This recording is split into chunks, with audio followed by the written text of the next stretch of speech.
Hindi pa totally okay si Chris na ngayon, may dinaramdam pa rin talaga siya. Magandang araw sa inyong lahat mga kaalagad, no? So kahapon mga kaalagad, may good news tayong lahat kasi ayun po, nakapag-upload na po ng bagong video si Chris na. So ibig sabihin siguro nito is okay na po yung karamdaman niya. Kasi yun naman talaga yung gusto natin mga kaalagad, na wag niyang ipilit sa pag-vlog yung sarili niya. So mga ilang araw din yung wala siyang upload. So happy tayo dahil pinili niyang magpagaling muna. Pero kahapon nakapag-upload na po siya mga kaalagad. So hindi ko pa to napanood yung video niya kung magaling na ba talaga siya or anong sabi niya dito kasi medyo na busy ako kahapon mga kaalagad. At ayun, for this video mga kaalagad, subukan ko pong i-react on the spot itong video niya. Kumbaga ngayon ko lang talaga to panoorin ha. Ngayon ko lang talaga mapanood to mga kaalagad. So tara mga kaalagad, magsimula na po tayo. Pupunta pala si Chris na dito sa kanyang papa, no? Tulungan niya sa pag-iba ng bahay na pagpapatayuan niya ba ng rest house ba yun? Anong tawag doon mga kalagad?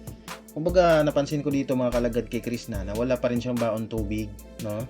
Kahit tumbler man lang. Pero siguro, sino siguro tong kamera, si Inday Ugdot siguro to. So sana lang na may dala silang tumbler, baka si Inday Ugdot yung may hawak. Sana lang na kahit dito sa sobrang init pa naman mga kalagad, tapos in-advise naman siya ng doktor na mag-inom ng maraming tubig. So dito sobrang init, so kailangan niya talaga mag-inom ng tubig habang naglalakad sila, no? So sana lang hindi nalimutan ni Chris na. At may tumbler na siya ba? Galing pala siya bago siya pumunta dito sa kanyang papa, galing daw siya ng Kalinan kanina, nag-grocery siya. So siguro okay na talaga tong si Chris na, no? Good news. Legit pala kasi kapag hindi maganda yung pakiramdam mo, 'di ba? Alam ko medyo yung mga kababaihan 'di ba? Sila talaga yung kadalasan naggo-grocery. Pero pag may dinaramdam yan sila, hindi maganda yung feeling nila, may sakit like that, hindi nila talaga yan pipilitin like grocery, no? Kasi pag grocery talaga mahirap maging mas lalong mabigat yung ulo mo sa pagdesisyon kung ano yung mga bibilhin mo sa sobrang tinda doon sa grocery store, di ba? Minsan nalilito ka na at wala ka sa mood ba? Wala ka sa gana namang mamili or mag-isip kung ano yung mga need nyo sa bahay, di ba? Kaya yung iba is kapag may mga sakit sila yung mga babae is yung pag-grocery is pinapalipas nilang muna ng mga ilang araw pag nasa kondisyon na sila. So good to know kasi nag-grocery pala siya kanina. So ibig sabihin nun is okay na si Chris na mga alagad, no? Ayun, may tubig. Wala pala silang tumbler, no? Wala silang dalang tubig. So mabuti na lang may tubig dito sa kanyang pagdating nila doon sa lugar is may tubig na nakapitchel, no, na naka-ready. Siguro ni-ready service ito ng kanyang papa, no? Kasi pagod naman talaga mag-iba ng lumang bahay. Tapos kailangan talaga ng tubig. So yan, Chris, inom talaga ng maraming tubig. Ubusin mo yung isang pitchil na yan. Ayan, masaya tayo mga kalagad na mapanood si Chris na ng mga ganito ba. Kahit paano as mga unti-unti niyang pinapakita sa atin yung simpleng pagpapakita nito na uminom siya ng tubig. Kasi katayong mga kalagad, aware tayo na isa yon sa mga pagkukulang niya at in-advise ng doktor sa kanya na uminom ng maraming tubig nang sa ganun hindi siya sumpungin doon sa sakit niya, no? Pumunta din pala din dito si Chris na kahapon ng hapon. So nung isang araw ito ibig sabihin niya.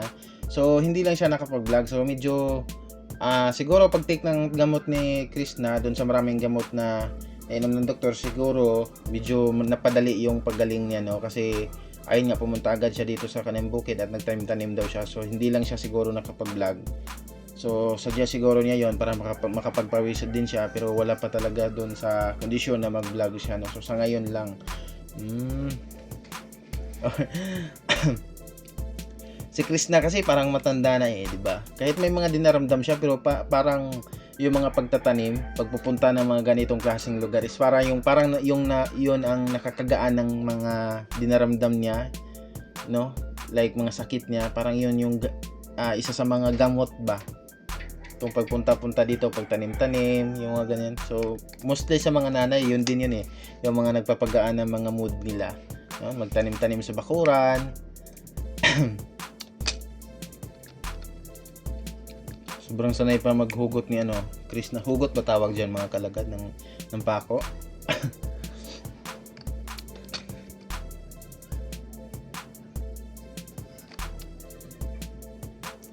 Sobrang mahal pa naman pa ako ngayon, pero iba lang yung topic natin mga kalagad na ha. Pansin ko lang talaga sa mga pako ngayon, sobrang dali na mabawog, yung parang masira. Kapag kunting pukpok mo lang is na siya, na balikog na siya. Pero sabi nila lolo ng mga nakakatanda na nung pako daw nung kapanahonan nila, sobrang tibay. No, hindi daw tulad ngayon na parang aluminum na lang. So dito ang ginawa ni Chris na yung mga sinira nilang part sa bahay nila, yung may mga pako na nakabaon, is kinuha nila kasi ayun, may mga pako pa rin kasi diyan na magagamit pa. Which is, ayun, tama talaga yung gawain na yan. Kahit papaano naman tayo, mga katulad lang din yung pamumuhay like Chris na is maghahanap talaga tayo ng paraan mga kaalagad na makasave tayo. Kaya sa mga simpleng pagaganyan, maghahanap pa rin tayo ng pako na hindi masyadong nakalawang or magagamit pa, no? At least makasave ba. So ayun, tapos na talaga nila Chris na sira yung lumang bahay nila, no? So libre na panggatong pag ganyan, no? Libre na panggatong. So sobrang lakas pa naman umapoy niyan. No? So excited tayo, mag-aabang tayo dito kung ano yung itatayo niya dito, no, na rest house. Ganda pa naman ng view. So ito pala yung pakay ni Chris na kung bakit pumunta siya dito na natulungan yung papa niya sa paggiba ng bahay. Siguro gusto na ni Chris na mapadali yung rest house niya. Kasi sabi niya doon sa isang vlog na dito daw niya dadalhin sa kanyang rest house ang Starlink. So diyan siya magstay kadalasan siguro. So nang sa ganun tuloy-tuloy na ang kanyang pag-upload. Good job kasi masyadong mas lalo ding napagana yung paggiba ng papa ni Chris na doon sa lumang bahay nila kasi tinulungan siya mismo ni Chris na, no. Ayun, napabilis yung paggiba nila. So sa bawan ni nagluto siya dito ng kanilang ulam, miswa. So igisa daw nila na may adobo na may sabaw. So dito sa mga kaalagad, anong gusto niyo luto dito sa miswa? Basta sa akin ito pwede ito siya ihawin. Isa din ito sa paborito ko na ihawin, yung itong miswa. Ano tawag dito? Miswa. Miswa na nagkamali kasi si Chris na miswa yung tawag niya. Miswa tuloy yung tawag ko. Patola pala. Ang miswa. Gagi. Sabi kasi ni Chris na magbalat daw siya ng miswa. Inihaw to guys, masarap ditong patola ihawin. Tapos pagkatapos niya siyang ihawin, anuhin mo siya, tadtarin.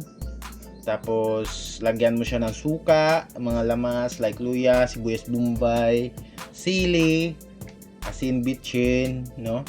So masarap na. Para siyang parang inihaw din na talong na lagyan mo siya ng mga suka, asin, tapos mga lamas like that. Masarap din yan siya guys, ihawin yung patola. Masarap din naman yan sa adobuhin at sabawan. Noon pa talaga ganito na si Chris na, no, nung bata pa daw siya, nagbibenta daw siya ng gulay. Hindi naman ganong bata, yung mga pa niya, early age ba. Nilalagay daw niya sa balde yung mga na-harvest nilang gulay kasama yung mama niya. Pero siya daw yung maglalako doon sa baryo, no, dadalhin niya yung balde, kumbaga ilagay sa ulo. Minsan kadalasan sa babae marunong lang sila mag-balance ng balde na hindi nayayabo yung laman, nayayabo. So yun yung gawain ni Chris na, no. So ilalako niya doon, ibibenta sa baryo. So maraming tao yung nakakakita sa kanya. So di ba? At doon pa lang sa part na doon pa lang sa experience na yun ni Chris na dapat na siyang kabilidan at hindi natin siya pwedeng i-hate kasi di ba? Bihira lang yung mga ganon. Sa kaedad ni Chris na ngayon, sa mga ganyan, hindi papayag na utusan mo ng ganon. Maglako ka ng ganitong gulay like that. Tapos magdala ka ng balde. Yung iba nahihiya talaga hindi kayang gawin yan.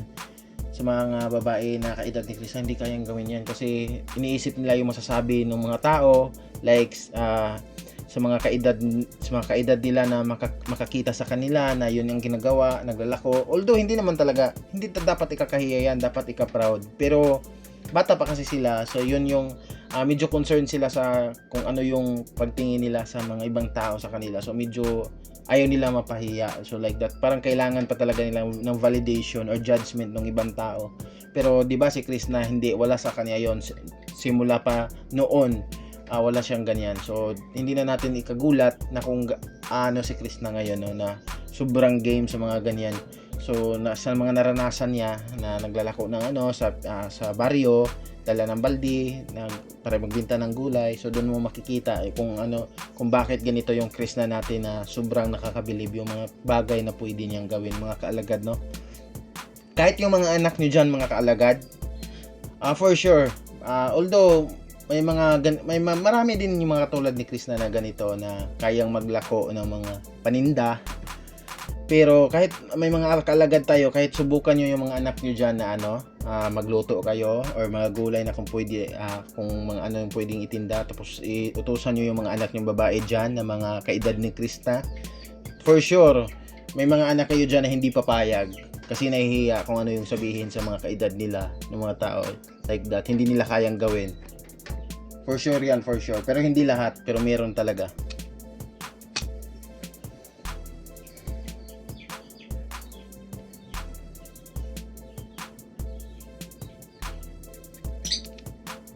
Di ba sabi ni Chris na dito, yung mga kapatid niya nahihiya talaga na magbinta-binta ng ganon noon pa. So nahihiya. So siya lang daw yung game the game. So bahay-bahay pa daw, bahay-bahay nilalapitan niya at mag-alok siya na ngayon bili kayo ng like that, patola, talong. So, di ba?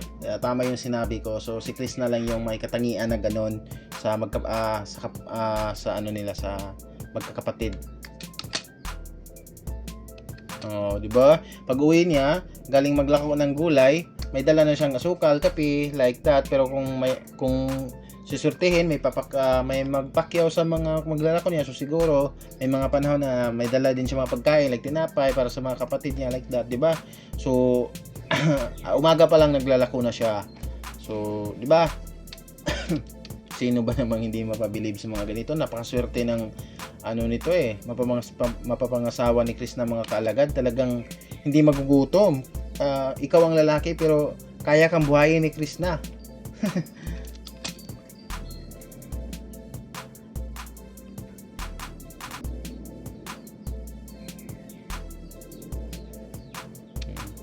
Minsan daw, hapon na daw siya makauwi, umaga siya nagsisimula ng lako, tapos paminsan-minsan hindi na siya makapangtanghalian kasi medyo hindi pa naubos or iilan pa lang yung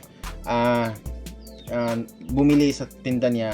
So hinihintay niya na maubos yung paninda niya bago siya mananghalian. So paminsan-minsan hapon na siya makapananghalian, no? Pagkaubos na yung mga nilalako niya. Isipin mo yun, mga kalaga, di ba? Imagine, kahit wala pa itong pagbablog, kayang mabuhay ni Chris na. Pero ayun nga lang, medyo mahirap, balik siya sa dating buhay. Pero game na game siya. May iba kasi na kahit walang hindi nagbablog, tapos ayun, mga healthy like that, katulad ni Chris na. Pero yung mga ganitong bagay, hindi nila kayang gawin. No, sobrang tamad, no? So nakadepende sila sa ibang tao.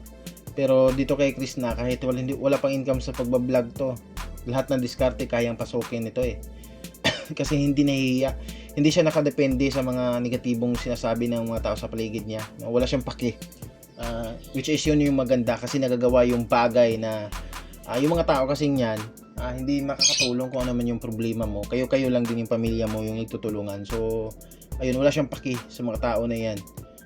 Di ba? Good mindset. Nanalo din daw yung mama niya noon sa barangay Saloy. So siguro may paramihan ng gulay, may event kasi ganyan, lalo na pag mga pista sa mga barangay sa probinsya. So paramihan daw ng tanim ng gulay. So nanalo yung mama niya. So nag-champion. So dito makikita na dito sa lugar nila at bukid. So alam naman natin, kadalasan nakatira dito is sa pagsasaka, pagtatanim yung gulay, talaga yung hanap buhay nila. Pero dahil nanalo si mama niya yung champion. So doon mo makikita na napakaswerte ni Chris na kasi hindi bitin yung pagiging mahilig sa pagtanim, yung pagiging masipag ng magulang ni Chris na, talagang todo. At 'di ba? Nanalo pa nga. So sabi ni Chris na dito, mga kalagad, na dagdagan daw niya bukas yung kambing niya. So bibili siya. May 3 siyang nabili, di ba? Natandaan natin sa isang vlog niya, mga kalagad, 3 yung nabili niya. So sabi niya dito, dagdagan niya daw bukas. So ayun, para mas lalo daw dadami yung mga hayop niya doon sa kanyang farm. At manok din ng mga Bisaya, no? So pwede din, bibili din nun siya ng manok na Bisaya nang sa ganon hindi lang kambing yung mga alaga niya. Pwede din mga pato like that, yung mga pabo. Madami, no? Madami tayong mag-research lang tayo dyan. Ano bang pwedeng mga kalagad dito sa Pinas kung magtatayo ka ng farm? Ano bang pwedeng hayop na alagaan? No? Ano ba yung iba na hindi ko pa nasabi mga kalagad? Excited dito pwede din minsan mag-cooking si Chris na mag-cooking vlog, di ba? Kapag may farm na siya. Pansin niyo yung si Joseph Explorer. Ito yung niya, mga trip niya na yung nagluluto siya, may farm siya na sobrang daming alaga niya. Kumpleto yung mga tanim, mga gulay, prutas. Tapos may kubo siya sa gitna, doon siya magluluto at napakaganda ng view. So siguro ito yung target ni Chris na kapag wala siyang charity, no?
So ayun, nag-advise habang naghihiwa ng upo si Chris na dito mga kalagad, nag-advise na siya na wag daw matigas ang ulo kung hindi niyo gustong magkasakit. So ayun, na-realize ito naman yung kinagandahan kay Chris na natutuwa ako dito kapag may mga sinasabi niyang ganito kasi aware siya sa tigasan ng ulo niya kung bakit nagkasakit siya mga kalagad.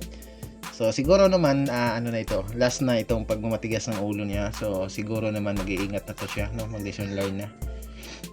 So sana may tumbler na siya. Yun talaga yung hinintay ko na yun ang isa sa mga inabangan ko kapag pinanood ko yung mga vlog nila like that na pumupunta sila dun sa bundok, naglalakad sila. Yun yung inabangan ko na makakita sa kanya na may hawak siyang tumbler. Kasi ayun, bilang kaalagad, happy na tayo doon, di ba? Kasi tubig ang isa sa mga pinaka-importante din talaga at yun ang advice ng doktor, no? So ayun, so medyo magaling naman si Chris na. Pero ayun nga dito habang naghihiwa siya ng lamas is ano bang Tagalog ng lamas? Is sabi niya na busog na naman siya, parang busog naman daw yung tiyan niya. Tapos pagod pa siya. So hindi pa talaga mga kalagad, hindi pa totally okay si Chris na ngayon. May dinaramdam pa rin talaga siya. May gusto siyang gawin pero pagod daw yung katawan niya. Gusto niyang maghiga maghapon pero hindi pwede kasi mas lalo daw siyang mapapagod kapag nakahiga siya. Kaya ayun, managgawa-gawa siya ng mga kakaya lang niya. So pray pa rin natin si Chris na mga kalagad na tuluyan na siyang gumaling, no. So akala ko okay na siya pero hindi pa pala. Nakaramdam pa rin siya na siguro hindi na tulad siguro ng mga nakarang araw na grabe. So dahil nakainom naman to siya ng gamot di ba? Nagpa-check out na. So ngayon medyo na lang. konti na lang ba. So pero ayun nga mga kalagad, sana tuluyan na talaga yung konti na yan is mawala na talaga, tuluyan na siya maging okay mga kalagad, no. So ayun mga kalagad, for this video natapos ko na panoorin itong vlog ni Krishna. So ayun, maraming salamat mga kalagad, no. So sana mag-subscribe kayo sa aking YouTube channel mga kalagad, kahit ganito lang yung video ko. At ayun, may gagawin na naman ako. Libangan lang dito sa akin mga kalagad, kaya pansin nyo, simple lang yung video ko, no. Pero ayun, maraming salamat pa rin sa nag-subscribe at mag-like nitong video. So abang-abang lang tayo sa next upload ni Krishna mga alagad at sa next upload ni Leogdot. And God bless inyong lahat mga kalagad. Ingat kayo at lagi kayong magdala ng tubig lagi kapag may lakad kayo dahil sa sobrang init ng panahon, 'di ba?